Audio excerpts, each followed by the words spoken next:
आज मैं डिस्कस करने वाला हूँ कि क्या जेई एडवांस ईजियर है रैंक लाने के लिए। वीडियो काफ़ी इंपॉर्टेंट है बिकॉज मैं बताऊंगा कि डिफरेंसेस क्या क्या हैं और कैसे आपकी रैंक इंप्रूव हो सकती है आपके रिस्पेक्टिव गोल्स पे। क्वेश्चन आते हैं फिजिक्स में फॉर्मूला बेस्ड मोस्टली, एंड कुछ चीज़ें एनसीईआरटी से पूछ सकते हैं but mostly formula based. And और अगर जो क्वेश्चन मैच द फॉलोइंग वाली होता है उसमें आपको 4 चीज़ें एक साथ सॉल्व करनी पड़ेंगी। प्रोडक्ट पता होगा और उसका मॉलिक्यूलर मास निकालना होगा। ऐसा रखी क्वेश्चन आते हैं, बहुत मुश्किल से क्वेश्चन आते हैं।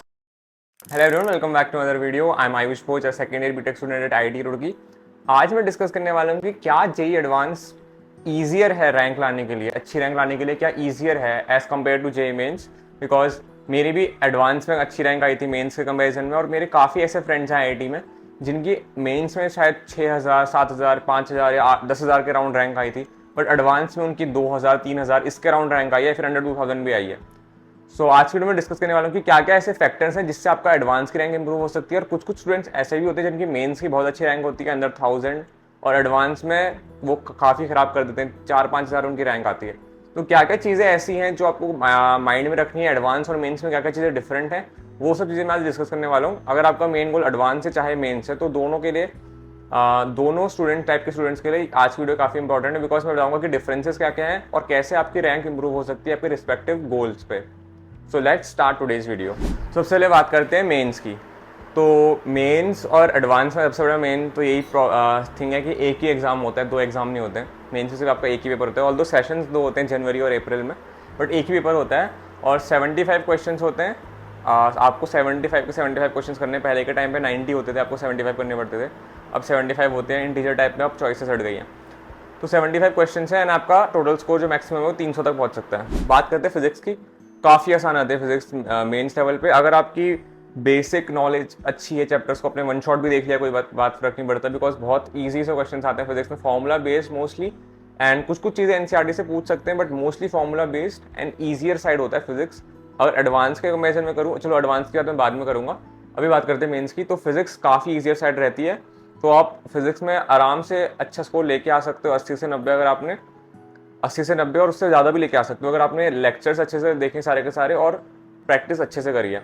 ज़्यादा आपको इसमें ज़्यादा करने की ज़रूरत है नहीं क्योंकि फिजिक्स काफ़ी आसान आता है। Same goes with chemistry, but chemistry थोड़ा सा मैं हार्डर मानता हूँ फिजिक्स से बिकॉज इसमें याद करने की चीज़ें, अगर आपकी याद करने की एबिलिटी उतनी अच्छी नहीं है, आप एनसीईआरटी की चीज़ें पढ़ के फिर भूल जाओगे। इसलिए मेरा भी ऐसी था, तो मेरे को थोड़ी केमिस्ट्री डिफिकल्ट लगती थी मेंस लेवल के हिसाब से। सो केमिस्ट्री में आपको एनसीईआरटी को अपने साथ लेके चलना है, एनसीईआरटी से ही मोस्ट पेपर आता है। और फिजिकल केमिस्ट्री में आपको न्यूमेरिकल्स मिलते हैं जो कि रिलेटिवली ईजियर साइड ही रहते हैं और काफ़ी आसान ही रहते हैं। तो केमिस्ट्री में भी आप 70 आराम से, 80 आराम से स्कोर कर सकते हो अगर आपने लेक्चर्स देख लिए हैं, अगर आपने थोड़ी बहुत प्रैक्टिस कर ली अच्छे से और पीवाईक्यूज कर लिए हैं और मॉक टेस्ट दे दी। तो फिजिक्स के साथ भी था, यहाँ पे भी है, बट आपका आराम से 70-80 स्कोर आ सकता है अगर आपने सिर्फ इतनी चीज़ें कर ली, क्योंकि काफ़ी आसान पेपर आता है, तो परसेंटाइल बहुत अच्छी आ सकती है। तो काफ़ी लोग ऐसे होते हैं जो फिजिक्स केमिस्ट्री वाले होते हैं और उनकी मैथ्स नहीं होती है, वो फिजिक्स केमिस्ट्री और बायोलॉजी उनका सब्जेक्ट्स होते हैं, तो वो लोग भी जेईई मेंस में 99% से ज़्यादा ले आते हैं, जिसकी वजह से जो स्टूडेंट्स मैथ्स वाले हैं उनकी रैंक पीछे हो जाती है थोड़ी सी। तो ये भी एक मेन थिंग है जिससे आपकी मेंस की रैंक और आपकी एडवांस की रैंक में डिफरेंस आता है। बिकॉज बायोलॉजी वाले जो स्टूडेंट्स हैं वो एडवांस में उतना अच्छा नहीं कर पाते हैं बिकॉज एडवांस में एक तो नीट के लेवल के हिसाब से पेपर नहीं आता, नीट से काफ़ी ऊपर आता है। ऑल्दो नीट भी अब हार्ड हो गया है, लास्ट ईयर का नीट काफ़ी हार्ड था, एक्चुअली दिस ईयर, इस साल का ही नीट काफ़ी हार्ड था।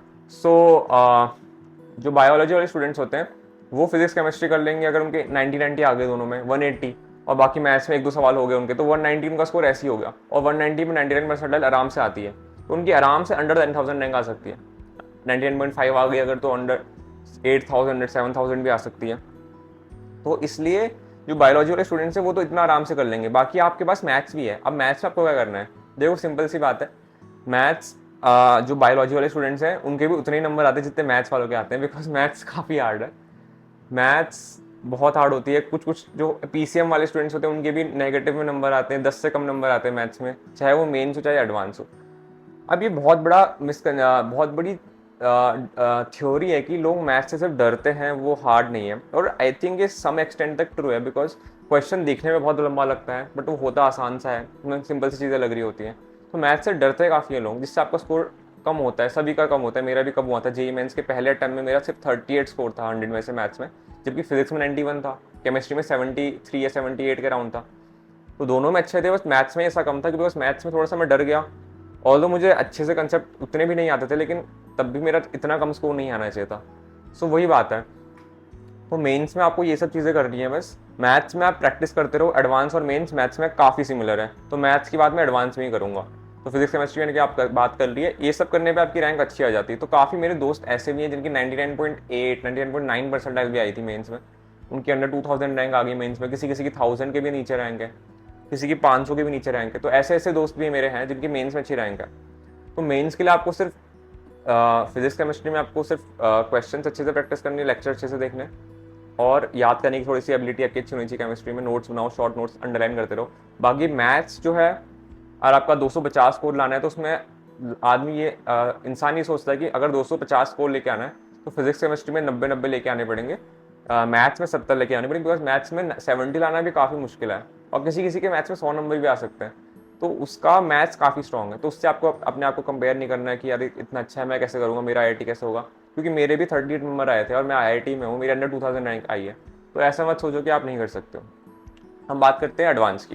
तो एडवांस में पूरा गेम चेंज हो जाता है। अब फिजिक्स की बात करूँ मैं, तो फिजिक्स जेईई मेंस के लेवल से 10 टाइम्स हार्डर है एडवांस की। ऑल्दो मेरे टाइम पे थोड़ी ईजियर साइड आई थी पेपर, पहला पेपर ईजियर आया था, सेकंड पेपर थोड़ा सा हार्ड था, बट मेंस के कंपैरिजन में है ही नहीं वो फिजिक्स, वो काफ़ी हार्ड आती है। उसमें हर क्वेश्चन में इंटीग्रेशन लग रही है, कहीं पे कुछ लग रहा है, कहीं पे ऐसा कंसेप्ट लग रहा है जो आपने पढ़ा ना हो, मे बी आपने छोड़ दिया हो। तो हर क्वेश्चन में आपको, और अगर जो क्वेश्चन मैच द फॉलोइंग वाली भी होता है उसमें आपको 4 चीज़ें एक साथ सॉल्व करनी पड़ेंगी। तो वो क्वेश्चन लेंदी भी होते हैं और आपके क्रिटिकल थिंकिंग को वो टारगेट करते हैं। अगर आपकी क्रिटिकल थिंकिंग अच्छी है तो आप वो सवाल कर लोगे।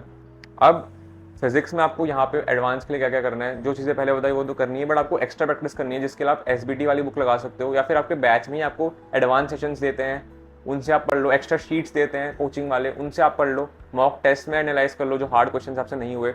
इतना सब कुछ आप कर लोगे, और बाद में अगर आप PW के स्टूडेंट्स हो तो वरुण एडवांस वाला बैच आता है, उसमें काफ़ी अच्छे से पढ़ाते हैं। जो आपका एडवांस चैलेंजेस वाले बैचेस होते हैं वो काफ़ी अच्छे से आपको एडवांस की प्रिपेयर कर देते हैं। तो फिजिक्स आपकी वहाँ से बहुत अच्छी हो जाएगी।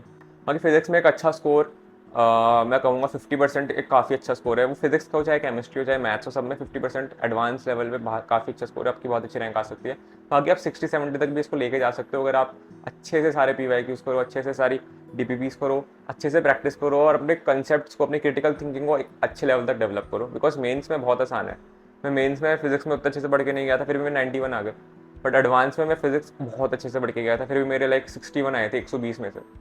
तो फिजिक्स काफ़ी हार्ड आती है एडवांस की, तो अच्छे से आपको क्रिटिकल थिंकिंग को अपनी बेटर करना है। अब बात करते हैं केमिस्ट्री की। केमिस्ट्री थोड़ी बहुत सिमिलर मैं कहूँगा, बट थोड़ी सी हार्ड है एडवांस में। एडवांस में आपको लंबे लंबे इंटीजर वाले आंसर मिल जाएंगे, या जहाँ पे आपको रिएक्शंस करनी है, एंड 4-5 रिएक्शन आपको पता होनी चाहिए, उसके बाद आपको प्रोडक्ट पता होगा और उसका मॉलिक्यूलर मास निकालना होगा। ऐसा रिपीट क्वेश्चन आते हैं, बहुत मुश्किल से क्वेश्चन आते हैं। और इनऑर्गेनिक में ऑल्दो NCERT से जाते हैं, बट वो भी आपको ऐसी हर लाइन बाय लाइन अच्छे से आपको पढ़ना पड़ेगा। और फिजिकल में तो खैर काफ़ी हार्ड कैलकुलेशन वाले क्वेश्चन आ सकते हैं। तो मैं कहूँगा कि केमिस्ट्री जो है वो 2 या 4 टाइम्स हार्डर है मेंस के मेजर में। वैसे फिजिक्स मैंने 10 टाइम्स कहा था, बट केमिस्ट्री उतनी हार्ड नहीं है। केमिस्ट्री मेंस की भी हार्ड है, एडवांस की थोड़ी उससे हार्डर है। तो केमिस्ट्री में आपको वही चीज़ें करनी है सेम, आप बुक्स लगा सकते हो, बुक्स में काफ़ी आपको अच्छे इलस्ट्रेशंस मिल जाएंगे, प्रॉब्लम्स मिल जाएंगे, उसको करो। बाकी एक्स्ट्रा शीट्स करनी है, एडवांस सेशंस करने हैं, और वरुण एडवांस से पढ़ सकते हो। और उसके अलावा मॉक टेस्ट में जो क्वेश्चन आपसे नहीं हो रहे उनको अच्छे से एनालाइज करो, तो आपका केमिस्ट्री भी सॉर्ट हो जाएगा। अब बात करते हैं मैथ्स की। मैंने मेंस के टाइप पे बात नहीं करी थी कि मैथ्स आप कैसे करो, क्योंकि मैथ्स एक एडवांस ही टॉपिक है, वो मेंस एडवांस में डिफ्रेंशिएट नहीं करता।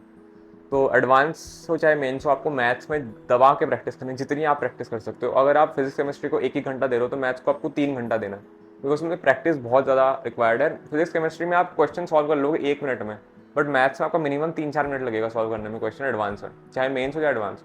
तो मैथ्स को ज़्यादा टाइम दो। एग्जाम भी आप देने जाते हो, 3 घंटे का एग्जाम होता है। फिजिक्स केमिस्ट्री को अगर आप 45 मिनट्स देते हो तो मैथ्स को पूरा 1.5 घंटा देना है, उससे भी ज़्यादा दे सकते हो। मैं 2 घंटे का राउंड देता था मैथ्स को। तो इसलिए आप मैथ्स को बहुत ज़्यादा टाइम दो और मैथ्स पे बहुत ज़्यादा प्रैक्टिस करो, बिकॉज हार्ड है, कैलकुलेशन लंबी हैं, एंड वो उससे आपकी रैंक इम्प्रूव होगी। अब बात करते हैं कि रैंक मेंस में अच्छी नहीं है, बट एडवांस में अच्छी कैसे हो जाती है लोगों की। सिंपल सी बात है, उनकी क्रिटिकल थिंकिंग अच्छी होती है।